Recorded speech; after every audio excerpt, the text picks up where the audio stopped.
Our text today is John 15. And you can open your Bibles there. But before we get to John 15, we're going to meander through a few other texts first. So when you don't hear John 15, don't worry, we'll get there. We will get to John 15. So please open your Bibles to John 15. I'm going to do a little survey real quick, and all I'm asking you to do in this survey is to raise your hands. You don't have to stand up, walk an aisle, or give any money. You just raise your hand. The question is, how did you come to know Christ?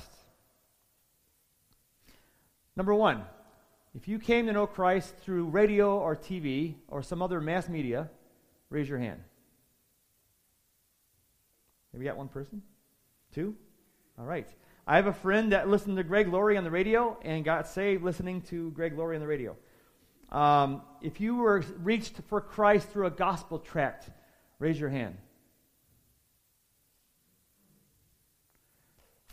If you were reached and you came to know Christ through a church service, you heard the gospel, somebody maybe invited you to church, or raise your hand if you were reached through a church service. Quite a few. How many of you were reached through the personal ministry and witness of a friend or family member? Raise your hand. Oh, there we go. So we've taken some time this month, September, hashtag We Are Armitage. We've taken some time to look at the mission of our church, the vision and the mission of our church. And the reason that we are talking about the mission of our church is that it's critical to keep in front of us who we are and why we do what we do. It is absolutely critical that we keep in front of us as a group, as a body, who we are and why we do what we do. If you lose sight of who you are and why you do what you do, and if we do that corporately, then church becomes an empty ritual. You sit here, you sing songs, you hear a nice sermon, and you go about your daily life. It becomes empty, and at some point you just stop.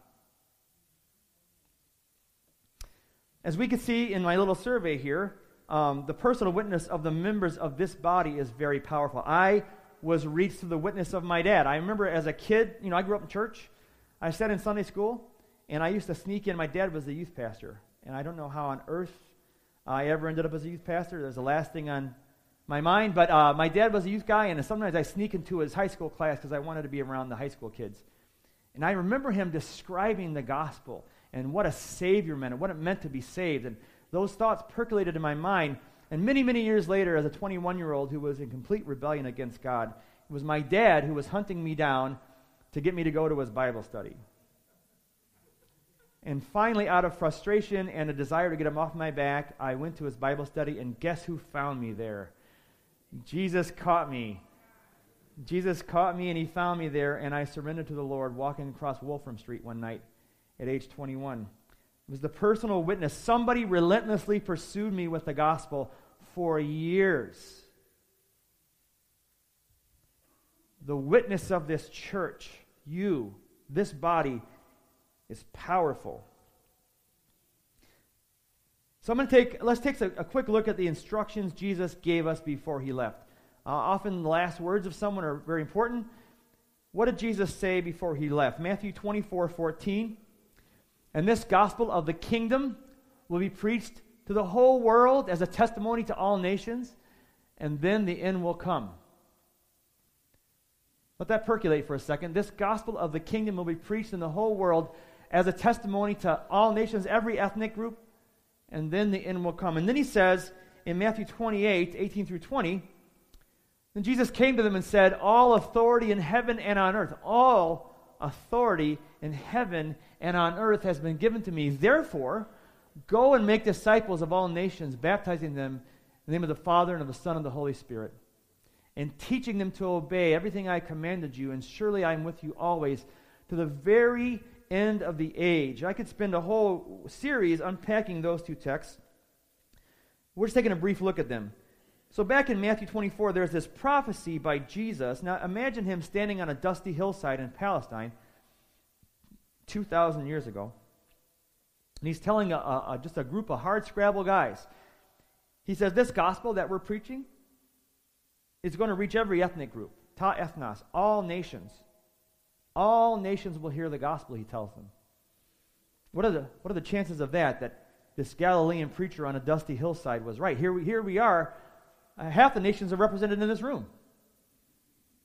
What an amazing picture. And then if you look at Revelation chapter 7, starting in verses 9 and 10, you see this uncountable multitude around the throne of heaven worshiping God and the Lamb, every tribe and tongue and nation and people. An uncountable, lots of people wind up in heaven. A multitude so large no one can count. And it's the rainbow of humanity. What an awesome vision. What an awesome vision of the nations of the world standing around the throne, someone from every nation worshiping God. And just a few chapters later, in Matthew 28, Jesus tells us how we're going to get there. How do we get from here, me and you, 11 or 12 guys, how do we get from here to the nations? We sang that song this morning. If you look throughout the Old Testament, there's this vision of all the nations coming to God. I've actually started compiling this long, long list. It is all over the Bible, the restoration of all things, when all nations come to Yahweh and worship Him. And you know what's happening?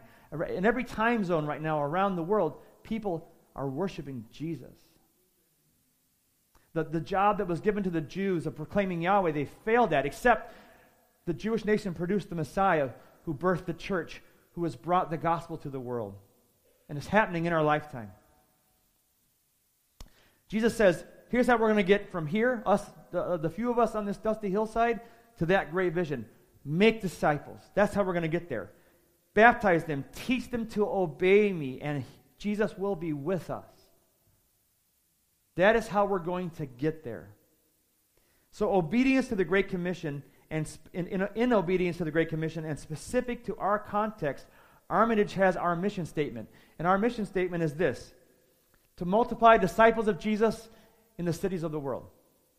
We are an urban church, and we're going to approach the Great Commission in an urban way.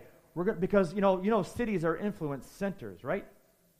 When Paul planted churches, he planted them in cities to multiply, not add, to multiply disciples of Jesus in the cities of the world. That is the mission statement of Armitage Baptist Church.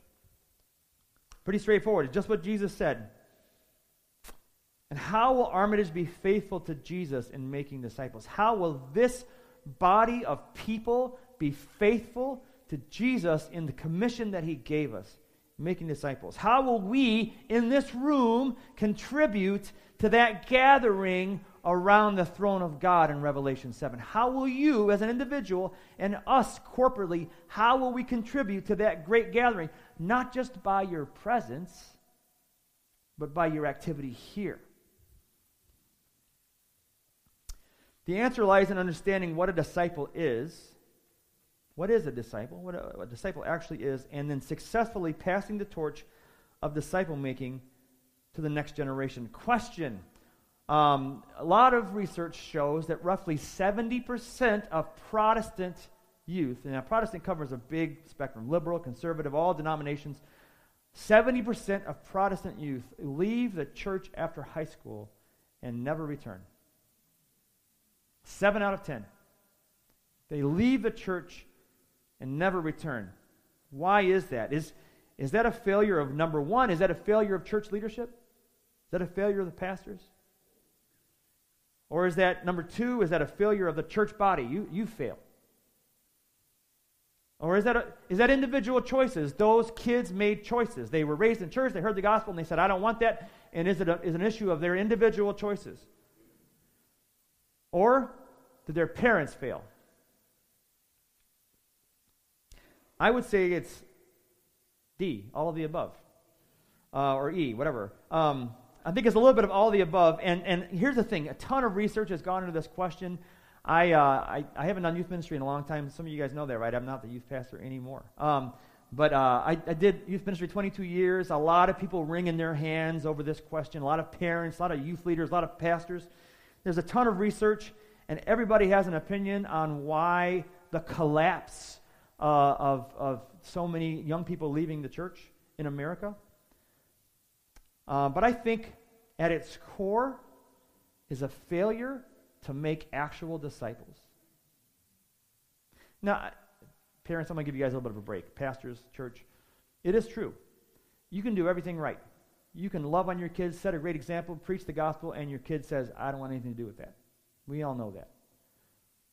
But between pastors and church members and parents and the individual child, there has been a collapse. And I would also argue that in the past, people stayed in church because it was cultural. So maybe they really left in their heart, but their body still showed up. Now they don't have to, so now they just leave. But I believe at its core is a failure to make disciples. You have somebody under your roof for 18 years, and you fail to evangelize them. There's a failure to make disciples, a failure to pass the torch. I think part of what afflicts us evangelicals across the country is the wrong vision. And what I mean is this. Look at it this way. Imagine the church was a forest. Imagine this is a forest right here, okay? We want to see the forest full of trees, right? So we have this vision in our head of a forest full of trees. The more trees, the better. And so we want our auditoriums full. And if the house is full, the house is packed, there's nowhere to sit, then we feel successful. But here is a question. What if those trees fail or refuse to produce seeds? So you got your room full of people. The house is full. Success, right? Maybe. Maybe not. If those trees do not produce seeds, what happens to that forest in 100 years? You're going to have a lot of dead logs. The only way to keep that forest alive is you got to bring trees from somewhere else, which is what churches do nowadays. We steal members from one another, right? Look, our forest is full. Well, half these people from other churches. Are we reaching lost people? Are we planting new trees? We can't even reach our kids. So if those trees will not or do not drop seeds on the ground, your forest will look good for a long time, and then it'll die. I got another picture up here related to trees. I'm going to mix my metaphors a little bit, but we're going to stay with the tree motif, okay? What is that? Look closer. Yeah, it's still acorn, but look closer yet. What's inside an oak tree, okay? There's an oak tree inside that acorn, but look closer still. Think harder. What do oak trees make? They make acorns. And what do acorns make? Oak trees, which make... There's a forest in there. If you look at that and see an acorn, you're missing something. You're missing all of its potential. There's a forest in there. But the only way, how do you get a forest out of that acorn? It's got to grow in the ground and die. It has to go in the ground and die. And it will not make trees if it does not die. And that is why we're losing 70% of our kids. If you refuse to die, you will not reproduce disciples. It's not your life. And I'm not talking about something hard or mean. A forest is a beautiful thing. You've got to release that life. Jesus said this about true discipleship in John 12. This is another great text I'd love to unpack, but we're going to move on to John 15 at some point today. Now there were some Greeks among those who went up to worship at the festival, and they came to Philip, who was from Bethsaida in Galilee, with a request. This is John 12, 20 through 25. Sir, they said, we would like to see Jesus. Now, how do you suppose they heard about Jesus? Philip went to tell Andrew, and Andrew and Philip in turn told Jesus. And Jesus replied, at first this sounds like he's talking about like he didn't get the question, but he did. The hour has come for the Son of Man to be glorified. Very truly, I tell you, unless a kernel of wheat falls to the ground and dies, it remains only a single seed. But if it dies, it produces many seeds. Anyone who loves their life will lose it, while anyone who hates their life in this world will keep it for eternal life. If you love your life and hold on to that seed and don't let it fall into the ground, it will count for nothing. See what's going on there? The Gentiles, the dreaded Gentiles, the hated Gentiles, they've heard rumors about Jesus. Imagine that, the pagans hearing rumors about Jesus. But they will not be reached unless some Jewish disciples lay their lives down. Somebody's going to cross the line over into Greek culture. And of course it happens later on in the book of Acts. Somebody has got to lay down their comfortable Jewish culture and reach out to a Greek person, a Gentile. Someone's got to fall on the ground and die. Otherwise, those people that are asking questions about Jesus, they're curious, they will not be reached.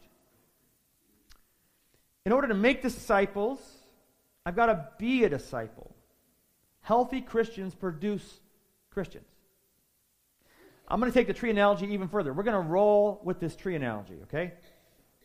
Not only do those trees have to put seeds in the ground, and not only do those seeds have to fall in the ground and die, but those trees will only produce trees like themselves. Last I checked, oak trees don't produce maple trees. Pine trees don't produce hemlock trees. You can only reproduce what you are. So check this out. Here's a crazy thing. I know this is crazy, but check this out. In order to raise up people who will be disciple makers, we must be disciple makers. So if I want my kids not just to be good citizens and not even good church members, but if I want my kids to be disciple makers, they got to see me making disciples. I can only produce what I am, not what I wish I was. We cannot be merely good church members. If you are a good church member, you produce a good church member for a while. Some of you were at Anna Parr's funeral a while back. It's a very difficult night if you were there. Well, what was that room filled with? It was filled with the fruit of her life. So part of the reason I was overcome, I had to speak, which is a horrible thing to do. Part of the reason I was overcome is not just because I was sad about Anna's loss, but I was stunned by the fruit of her life in that room. Because she was willing, years ago as a youth leader, to fall into the ground and die. Just a couple nights ago, Tamika Rogers comes over to my house to get some green tomatoes that she stole from Betty. Sorry about that. She's 30-something odd years old now. She was one of Anna's girls, and that's all she could talk about was the impact Anna had on her in 1999. So from this church, somebody rose up and said, I will make disciples. And when she died, physically died, the fruit of her labor was all over that room. And I was overcome. We fail the succeeding generation of believers if we are not faithful disciples of the Master. Our vision needs to be less like the room full of people and more like Revelation 7, disciples from every nation around the throne. Jesus had a strategy for producing such results, and I dare say we cannot improve on his strategy. His strategy involved this. I'm stealing this from Robert Coleman's book. This is not original material. Master Plan of Evangelism. Number one, Jesus' strategy, number one, was men were his method. He selected 12 guys. He selected 12 guys, and he poured his life into them. It started really, really, really, really small. Okay? Didn't look very successful at first. In fact, for the first several years. And then number two, he required obedience. Not only, he didn't just, he chose 12 kind of like weird dudes. They were like opposite ends of the political spectrum. Like he had a Republican, a Democrat, and a socialist down there, modern day, He had guys that couldn't read. Like he had all these kind of like losers. But here's why he chose them. He required obedience, consecration. They set apart their lives to him. Because if any of them held back, he can't use them. Because you have to lay your life down in order to reproduce. So Jesus' strategy doesn't work with people who are half-hearted. He required obedience. He required their whole life, which I know we struggle with. But he didn't just do that. He showed them how to live. He spent 3 years with them, and he showed them what his mission was. He reproduced himself in them. He demonstrated the thing that he was looking for. Very simple strategy. And today we're going to look at the last point in Jesus' strategy, which is reproduction. He expected his disciples to reproduce. So here we go with our text. Finally, at long last, John chapter 15, in the New American Standard. It is in your pew pocket if you do not have a copy of the Scriptures. I'm going to read verse 5 and verses 15 through 16. I am the vine. This is Jesus speaking to his disciples. I am the vine. You are the branches. He who abides in me and I in him, he bears much fruit. For apart from me, you can do nothing. Verse 15. No longer do I call you slaves, for the slave does not know what his master is doing. But I have called you friends. For all things that I have heard from my Father, I have made known to you. That was point 3 of the strategy. Verse 16, you did not choose me, but I chose you, and I appointed you that you would go and bear fruit, and that your fruit would remain, so that whatever you ask of my Father in my name, he may give to you. What is the cause and effect here? The cause and effect is abiding or remaining in the NIV leads to bearing much fruit. If you abide, you will bear fruit. You want a fruitful life? Here's the thing, and Anna wasn't working on her legacy. Anna was just being obedient. But you want a legacy? You have to abide. You want to bear fruit? You've got to abide. And I know you're asking, what is abiding? Abiding is an old word. Unfortunately, there's no great substitute in modern English for the word abide. It has to do with abode. You guys know what an abode is? An abode is a house. Another word we don't use anymore. Abide, abode. And you abide in your abode. All right? But that was English from a long time ago, and the English lost that word, and we never got a new one. So remain is about the closest thing we have, which is a poor word, unfortunately. So we have the Greek word, fortunately. The word translated abide or remain comes from the Greek word meno.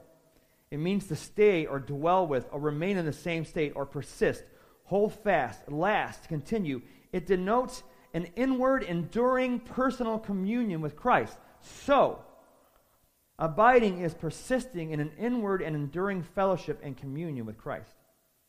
That's what abiding is. It is persisting in an inward, enduring fellowship and communion with Christ. And you do that, and you will produce fruit.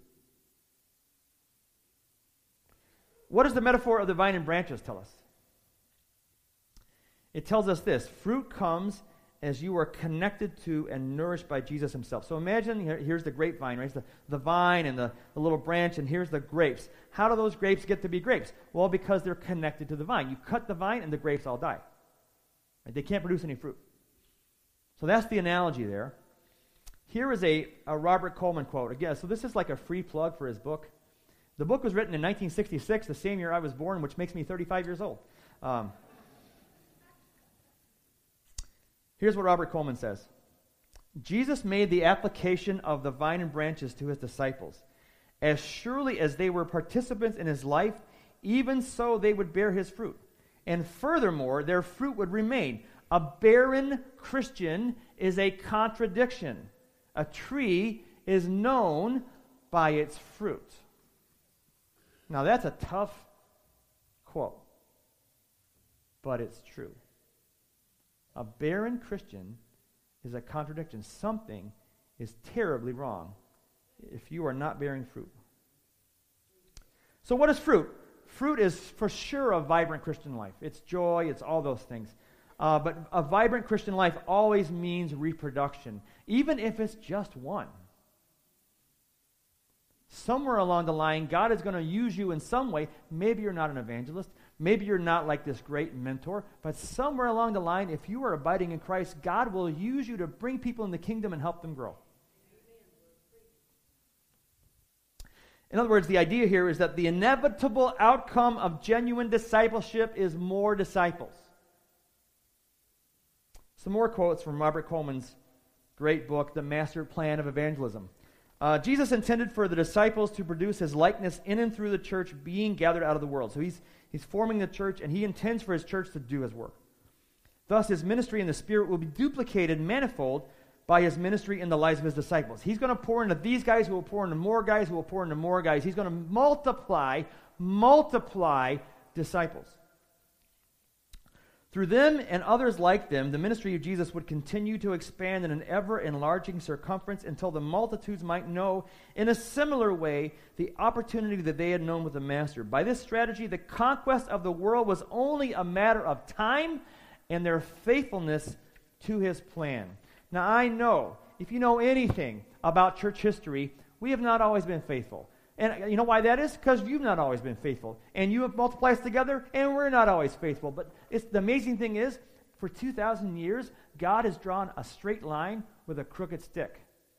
Because right now, even though you think of the things that some missionaries did, and colonialism, and all the rest of this stuff, somehow or other, God has gotten the gospel through very flawed people to the ends of the earth, where you can go to any country you want to, and you're going to find a church there. Worshiping Yahweh, the God of Israel. Like David said would happen 3,000 years ago.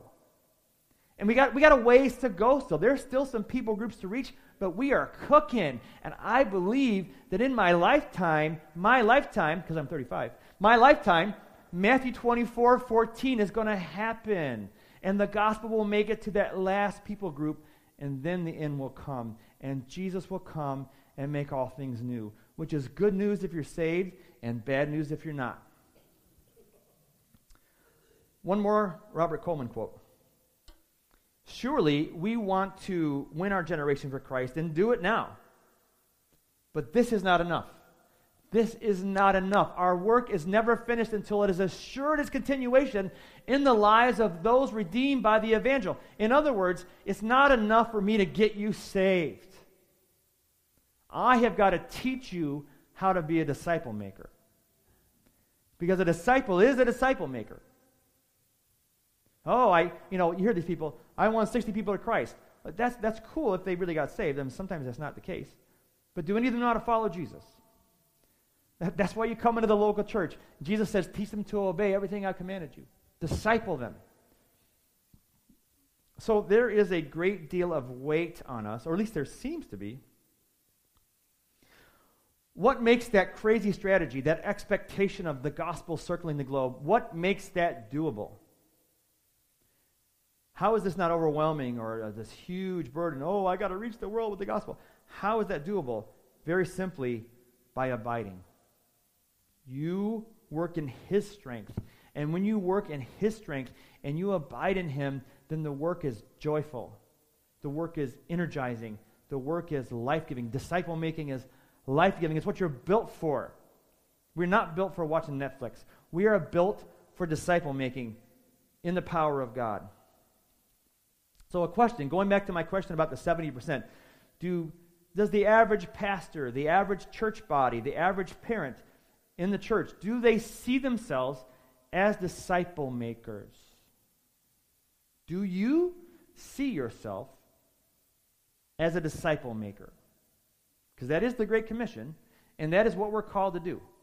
I say, I'm trying. I go to church and I read my Bible once in a while. No. Do you see yourself as a disciple maker? Because if you see yourself, if you understand yourself, Gandalf, right? Gandalf says that when you know who you are, you know what to do. If you see yourself as a disciple maker, then you know what to do. Then my kids, I'm not just supposed to raise them, I'm supposed to make disciples of them. My neighbors, I'm not just supposed to barbecue with them, I'm supposed to make disciples of them. Now they may refuse, and my kids may refuse, but I'm in the power of the Spirit. I have the power I'm abiding in the vine. And so somebody somewhere is going to get saved and follow Jesus. Too often the answer is no, though. Too often we call ourselves Christians, whatever that means. But the idea of disciple makers we struggle with. People always say, America is a Christian nation. I'm like, well, you're saying America is a nation of disciple makers? Oh, no. I guess that's not then, is it? No. It had some Christian ideas. I believe this lack of understanding ourselves in the Great Commission is where a lot of that 70% attrition figure comes from. I believe that is the source of our woes, because when you know who you are, you know what to do. This leads to the next question.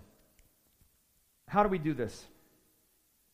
How do we make disciples? Is this like rocket science? You got to go to Bible college, have a PhD? How does disciple making work? Think about who Jesus chose. He didn't choose guys with PhDs. He didn't choose guys that were like rabbis and the elite of his. He chose like really ordinary people. And guess what? He still chooses those. Now, he chooses the smart guys too, but he chooses really ordinary people to get the work done. That's one of the ways God gets glory, right? Because he can take someone like me, someone like you, and reproduce disciples. A couple things. Here's 5 things I'm going to give you guys. How do we do this? How do we make disciples? Number 1, you must be a disciple. You can't make something that you're not, right? Oak tree can't produce a maple tree. Regenerate, that means you're born again. The Spirit of God has made you alive in Christ, and you're conscious of your identity. You know who you are, and you're conscious of your mission. Identity is a big deal. You must be a disciple. Number 2, you must walk in intimacy with Jesus. You must abide. You're learning, you're trusting, you're obeying. You have to love the Lord. You have to love the Lord. If Jesus is an accessory to your life, you will never make a disciple. Number 3, this one's a pretty straightforward one. Discover your spiritual gift and deploy yourself in the local church with all your heart. So I came to Armitage as a recovering pothead at age 21. Long hair, jean jacket, rock and roll white boy, right? And I sat right back there in the back, and we had the yellow chairs back then. This is 1987. I sat right back there in the back on the yellow chair. I was the last one in, the first one out.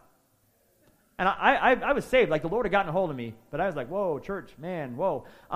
And then, the sermons were life-giving. I mean, Pastor Lyons preached on the holiness of God and almost killed me. That sermon series, that was like 1989 or something like that, almost killed me. The holiness of God. It was awesome. It was life-changing.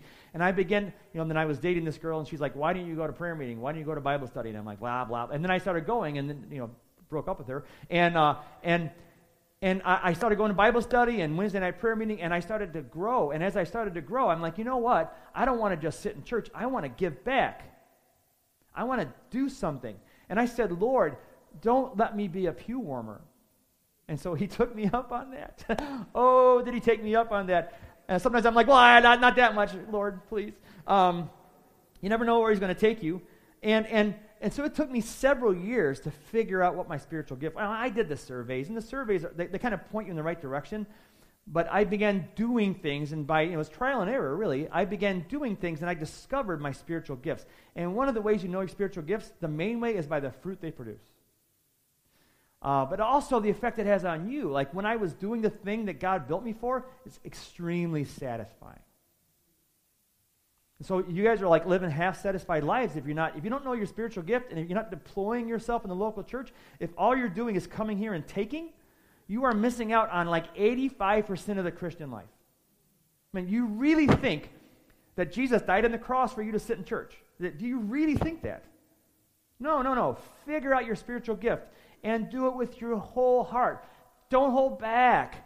No regrets. You want to live life with no regrets? Give God everything. Figure out how you're built and run that way. The local church is God's plan for the world here. So all your serving, all your giving, that all matters. That all gets us towards Revelation 7. That gets us towards the new heaven and the new earth, the progress of the gospel. Find your gift and give it all you got. Number 4, bring who you are to every sphere of your life. So I can't be like, I'm church member on Sunday, and then I'm a hard worker guy on Monday. No. Who am I? Who are you? Who are you? Figure out who you are and be that all the time. You know what integrity means? One piece, integral. You're not scattered. This is Monday, Steve. This is Wednesday, Steve. And this is Sunday. No. Figure out who you are and be that all the time. Now, I know you won't be perfect because I certainly am not. If you ever had a serious conversation with my wife or kids, you'd find out things you probably don't like. But figure out who you are and be that. That's number 4. Number 5. This one is simpler than you think. Intentionally invest time in younger believers and unbelievers. A guy came to our church a while back and wanted prayer, and he's a skeptic, not sure he believes in Jesus. And we have lunch every month, and we talk about all kinds of stuff, and we exchange videos and articles, and we're developing a friendship. Find somebody who does not know Jesus. Find somebody who is a new Christian, and do just 2 words: spend time. So someday when I get famous and I write my book on disciple making, it's going to be a very short book. Spend time.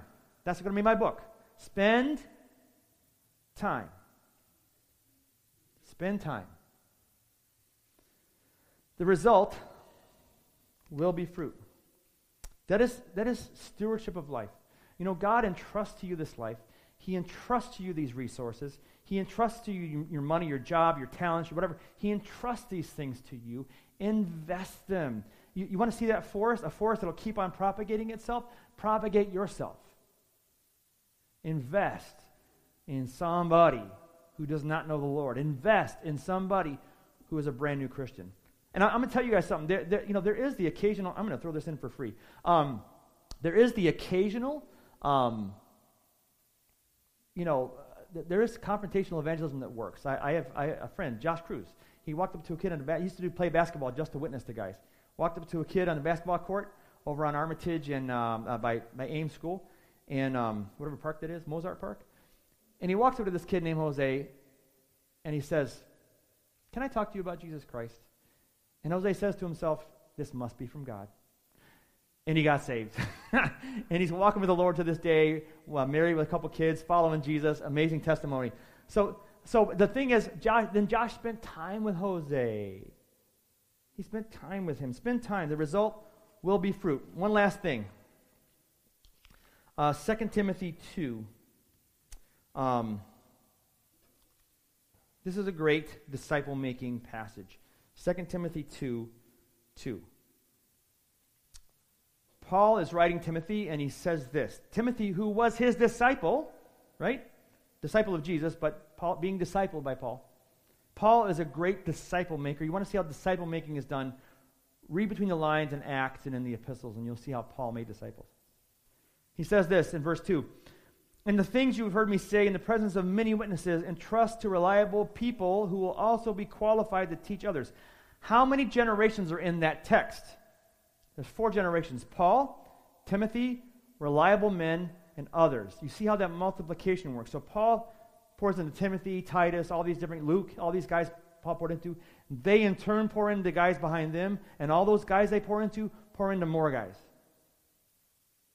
Now there's this funny little game you can play. Would you rather have $10 million, or would you rather take a penny and multiply it every day by 2 for 30 days? So you start doing the math, and at about day 16, you're only like $10,000, right? But then a crazy thing happens. Because you're multiplying by 2, you get to like $30 million really quick, right? And you blow away the 1 million, 10 million, whatever, and then you realize the person who just takes the $1 million up front or whatever, he was the fool. The person who multiplies is the one who sees the fruit. And that's what Paul's doing here. That's what he's describing. So we're just Paul was separated. He was operating on the principle that Jesus used. And reliable is the key. Reliable people that you know will lay their lives down and be faithful to Jesus. Maybe you don't know that, okay? Because some of them won't be, right? But the very, very key to the functioning of the strategy of Jesus is the individual who will lay his life down and say, "Lord, I'm available to you." That's how we got here. The reason that we're Christians in this room is because people before us were faithful in passing the torch. Just enough so that you got saved. Just enough so that you heard the gospel. And the next generation will be reached by your faithfulness. And that's everything. That's using your gifts. That's your giving. That's your serving. That's everything. That's your surrendering. How are we reliable? We're reliable by surrendering to the Lord, by falling into the ground and dying, and then abiding in that surrender, staying surrendered to the Lord. And there's a question for you. Who is your Paul? Who is Paul to you? Who's pouring into you? Who's investing in you? And better yet, who's your Timothy? Who are you investing in? What younger believer or unbeliever are you investing in? If you are regenerate, if you are born again, then Jesus has called you. You are his method. There is no plan B. You cannot wait for the pastor to do the work for you.